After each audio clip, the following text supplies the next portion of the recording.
Hi guys, hi everyone.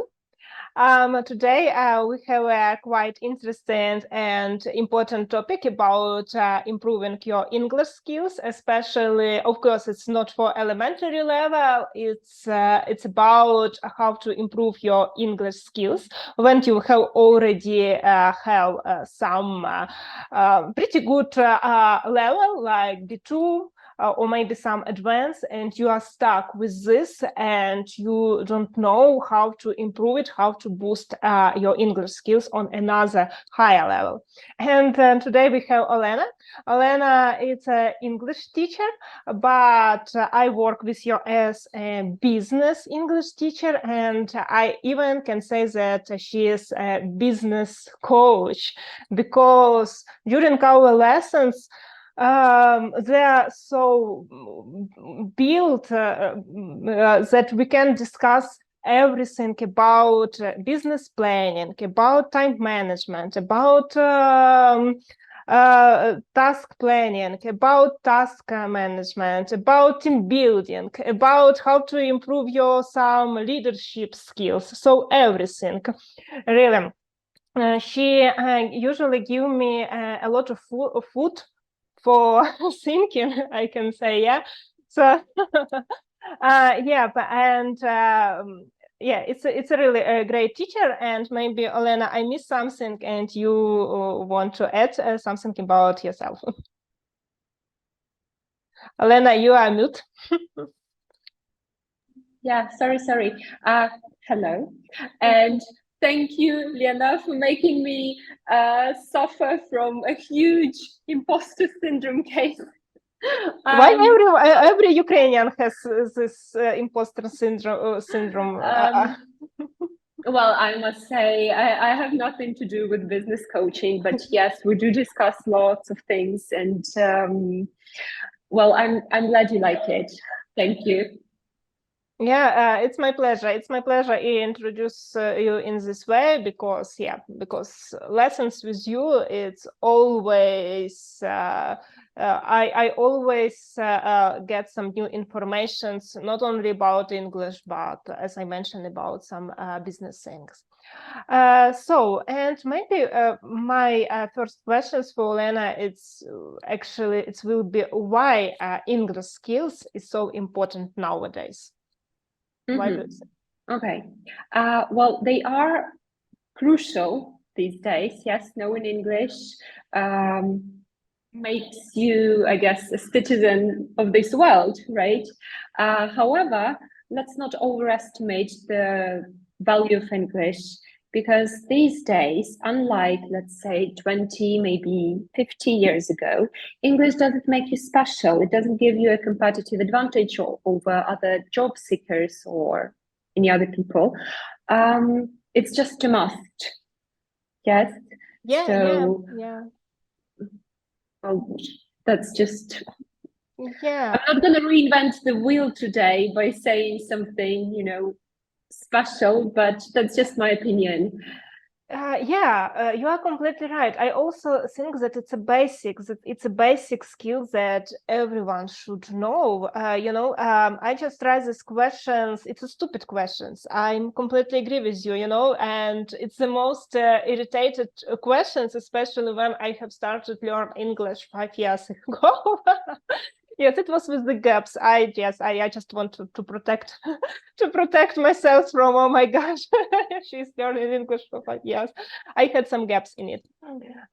So and like some people ask me, for what reason do you learn English? Or when I said English is so important, you also need to go and to get some English courses. Yes, I was such kind of person who give some advice, But yes, I always try to explain that English is so important, and for me, it's like reading, writing. It's such habits that, like when you brush your teeth, when you when you are trying to eat some healthy food and go to the gym or make some exercises. Yes, you can survive without these things, but how your life will be? So yeah, it's another level actually for your life, for your self-improving. Yeah, and sorry again for the stupid questions, but maybe someone will get a little bit piece of some motivations. Yeah. And actually, I would like to return to our main topic and for main questions. Why it's so difficult to achieve a higher proficiency level when you already have some like solid skills, or not really solid, but at least you are able to explain your thoughts and understand the native speakers and something like this, but you need to have another level. Why it's so difficult? Why it's so easy to achieve elementary, let's say, English level or pre-intermediate, and why it's so difficult to improve and be like a native? Got it. So first, let's just look at the numbers. You know, all these Cambridge recommendations, of course, right? Everyone knows Cambridge, British Council, yes. Every English Okay, I learner. pretend it's so, yeah. Actually, no. Well, you know, Cambridge exams, for example. Oh, yeah. And, you know, this levels like A2, yes? I pretend that I know. A1 to C2. Well, like a common European reference. Yeah. Okay, so well, they say, yes, according to what they say, to achieve A2 level, you need around 200 guided learning hours. And let's just compare that to move on to C1 level. Well, yes, step by step, gradually, but just C1 level requires around 800 guided learning hours. 800. Yeah. Oh. But that's just the numbers. Yes, forget the numbers. Let's take a practical view on things. You learn English and you achieve a level which gives you the ability to travel, yes, to talk to other people, and you feel like they do understand you. Yes, you're able to communicate. You get your point across and everything. So your brain gets kind of discouraged to learn new words and new structures. Like, what's the point? I can do it already. Why are you forcing me to do so? And of course, lots of students do lose motivation, inspiration, discipline when reaching, let's say, a solid B1 level or B2. So it depends on the student. But yes, it is a very common problem. Yeah, got it. Got your idea, and because I'm also was facing with this, and actually I'm still facing with this. Yeah, for me, despite that, I love our English level. Sometimes for me it's difficult to force myself and put myself in these conditions where I need work deeply. You know, actually this, because usually we have lessons with you in my time it's like 9 a.m. sometimes, and I'm pretty often say to you, Olena, please, let's make today a 30 minutes lesson, because I don't want to work. But it doesn't work. Yes, it doesn't work with Olena. It doesn't work. It was working. Yes, it was working with us, but with Olena, no. Yes, usually, yes, Olena. I work with you 1 hour and sometimes even more. So yeah. Sorry. Thank you for this. Thank you for this. So yeah, it's quite difficult, and yes, sometimes you think that it's quite. Maybe not boring, but sometimes you think that maybe I need some pause or something like this.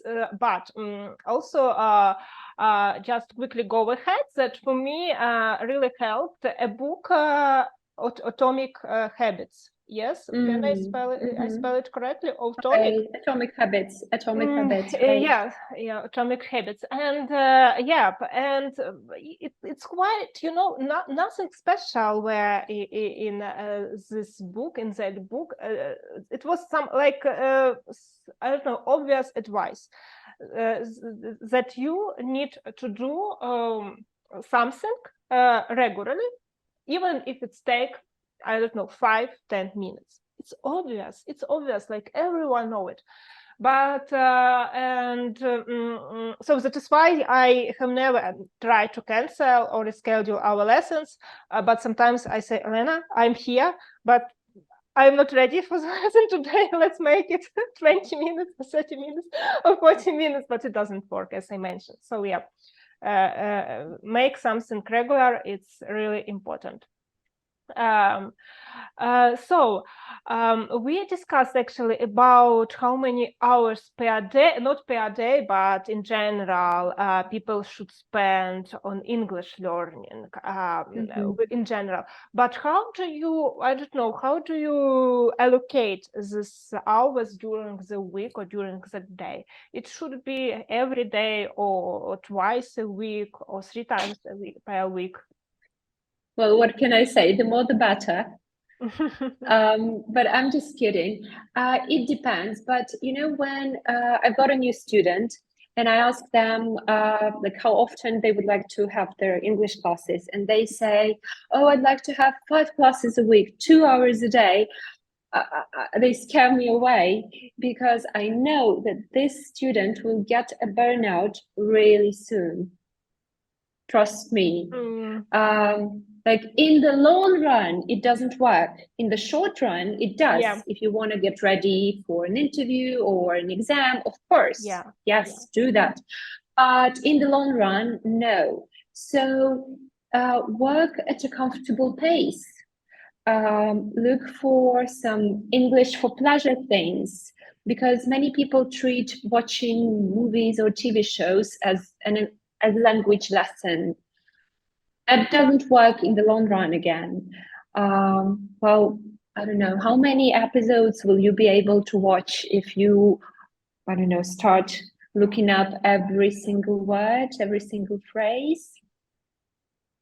Yeah, it doesn't work when you are try to translate every single word. For instance, a lot of years ago, I was trying to watch in English Sherlock Holmes, and this kind of episode series where your English is so important, because you you will never guess what they're talking about, how they, I don't know, investigate that story, that criminal story, something like this. But speaking about some, I don't know, maybe not so deep films. Yes, in that time I remember I was watching Dexter in English. If you remember that film, yeah, it was quite,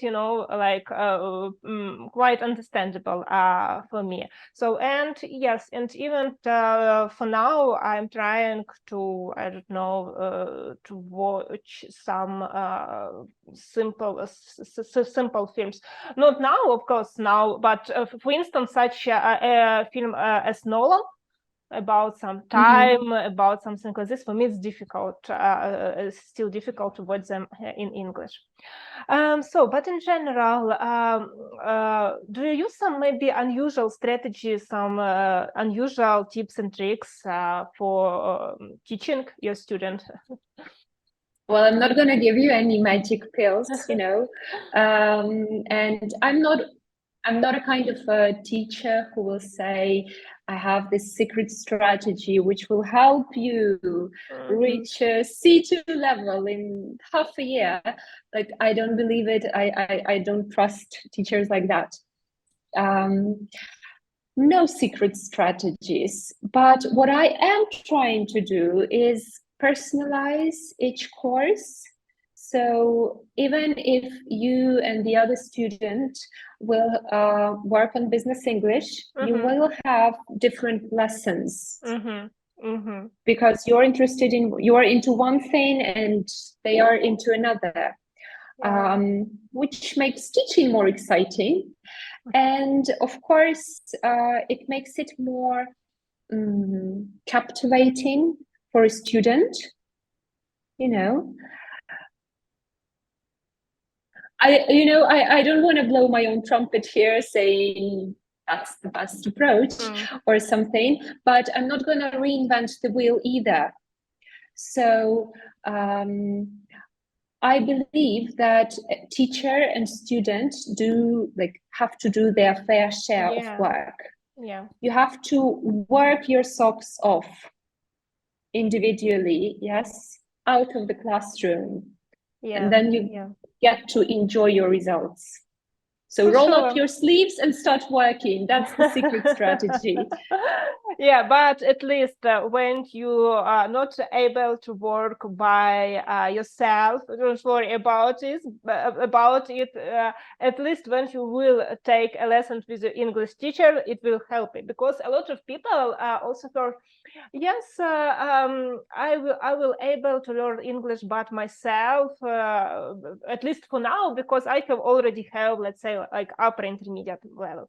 Oh, okay, but I'm not such kind of person. For me, it's better to take these lessons, and even if I don't, and I have already planned it, I cannot cancel it, yes, without like any crucial reason, yeah. And that's because you're very conscientious.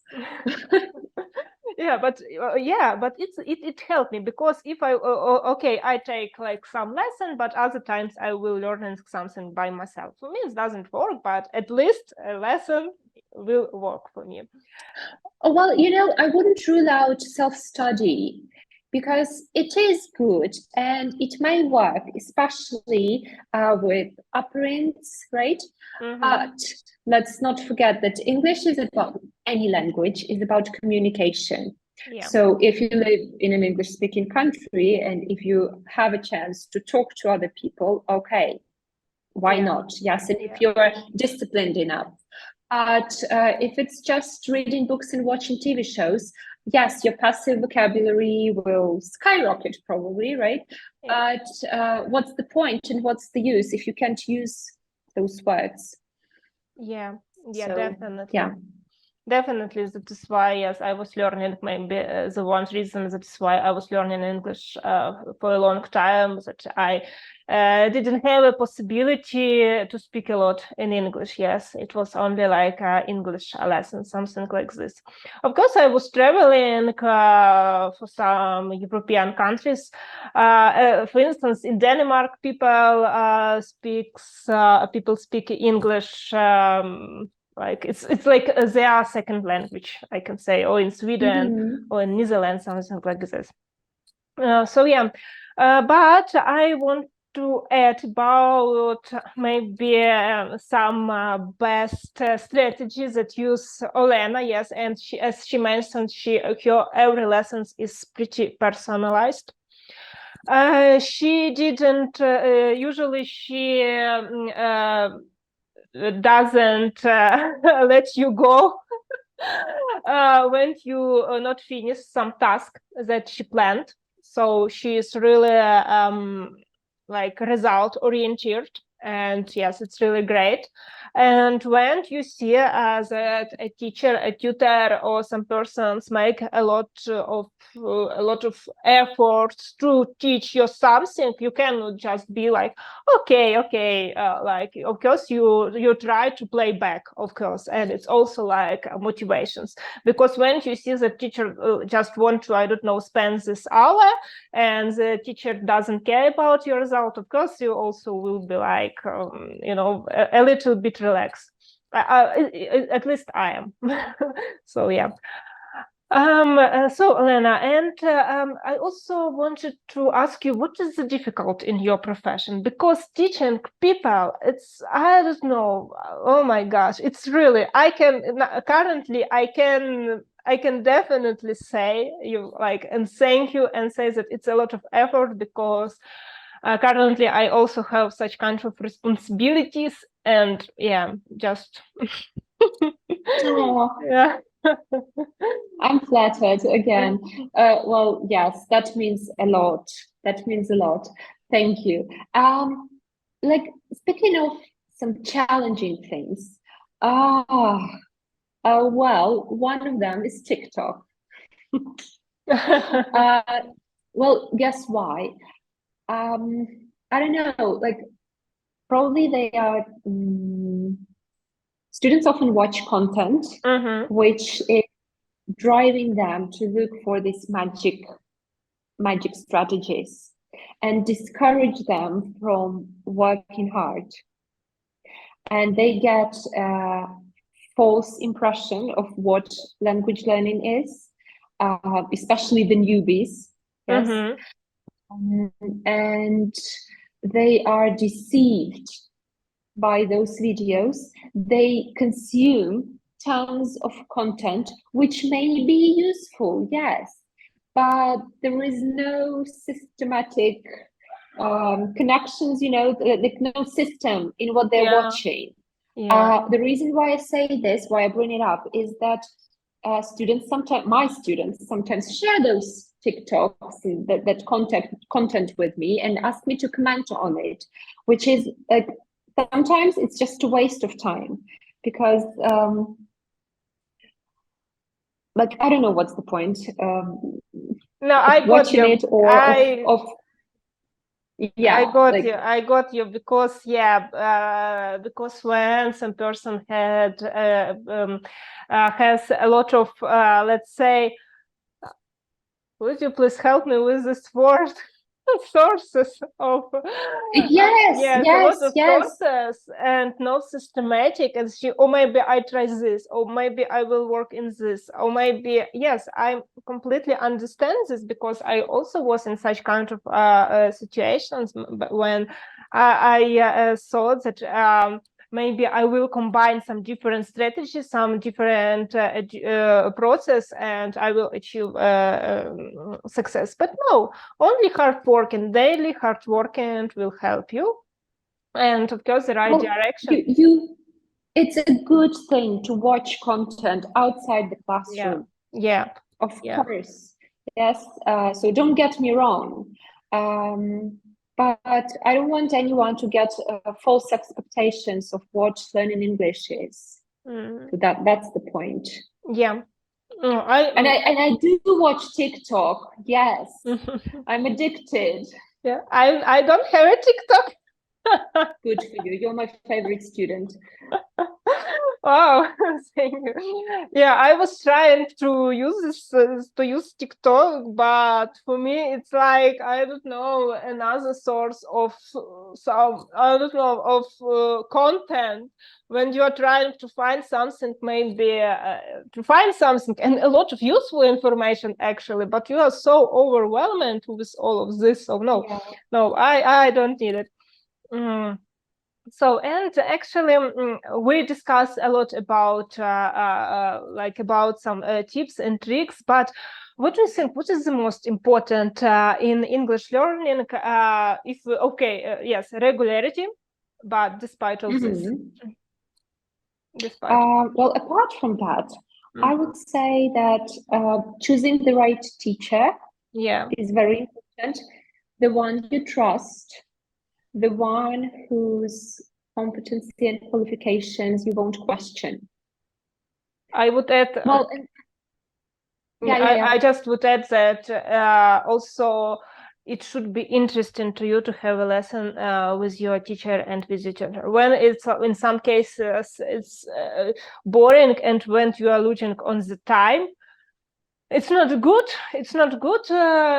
Because with Elena, I'm just only when it's early morning or only when I have another call, I need to pay attention to the time. But usually it's like that I'm completely in this lesson. Well, however, I wouldn't treat learning English as a as a circus, to put it mildly, because, well, it's learning, right? And you have to work hard. So, and sometimes it's okay to be bored. Don't get discouraged. at the point when you're bored.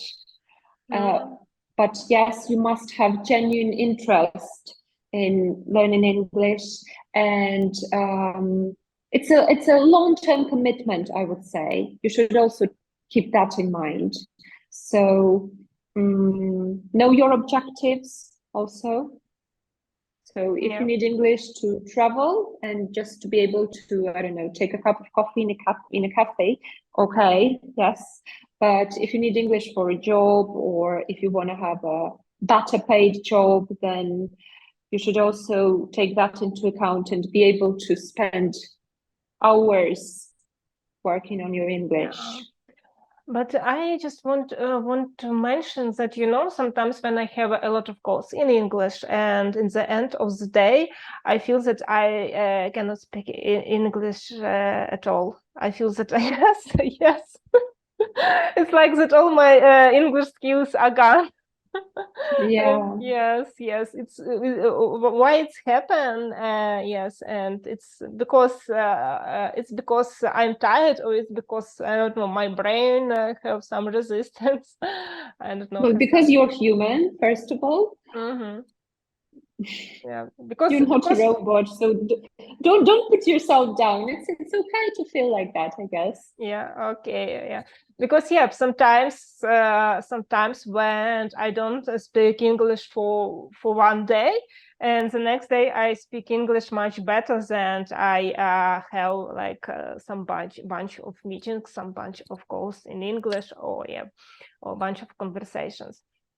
So, but I also want to add some advices from my side, because I mentioned that I have started to learn English 5 years ago, but it's not true actually, because I was learning English in school, but I cannot, like, you know, because after school, unfortunately, my English skills were like equal to zero. I was learning English by myself. I was trying to learn English, but my final decision that I need English, actually not 5 years, 6 years ago, when I visited some English courses, and we're a little bit run of our time. I actually wanted also to ask what is the better English courses or private lessons. But maybe we will discuss it more deeply for the next time. I visited the English courses. After that I have started to take private lessons, and to get some practice, I have started to have an interview in English.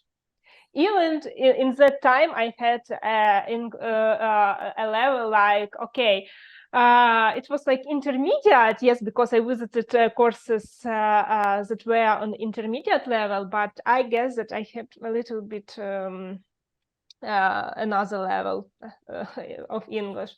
So, and I had an interview, and I enjoyed, especially with the HR. It was for free. They asked me a lot of questions about some personality that also give me some food for thinking, and at least I I found something interesting for me.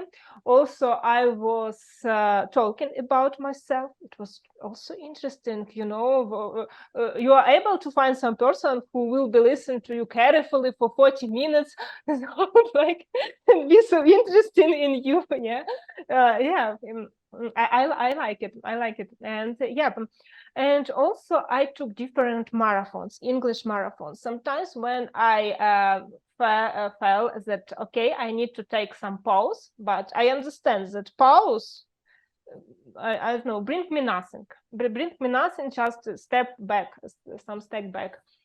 And I took some marathons. It were like grammatic marathons. It were sometimes I used like my Instagram and use some challenges that, okay, guys, during the next 30 days, I will write some post in English every day. And you have already make this announcement, and people are, okay, I don't know if people were caring about this, but for me, I suppose that yes, they should be. Where is Olena's post, the next Olena's post? So yeah, and every day I wrote some post in English. It was some story from my life or something like this. And also like some speaking marathon when I booked a lesson with my teacher every day, and my teacher was tired, but I had a marathon. So yeah, when we like at least 30-40 minutes, but every day we need to discuss something, also in 30 days. So Interesting. yes, and after that, when I return, after that my marathons, when I return to my normal schedule, like twice lessons per week, for me it was like I have a relax. But before this marathons, I felt that okay, maybe I'm tired, I need to take some pause. It's like I don't know, I can compare when you have one child, and it's difficult. My baby, someone has 3 or 5, and after that you when you like some playing only with one child, it's so like, oh my gosh, it's so easy. So maybe I can compare with this. Yeah, so it's my like it were my techniques how to continue to learn English. Lovely. Yeah. So actually, yeah, I hope it was interesting conversations. We a little bit ran out from our time with Olena. I'm really thankful to you, Olena, that you agreed to record this video with me.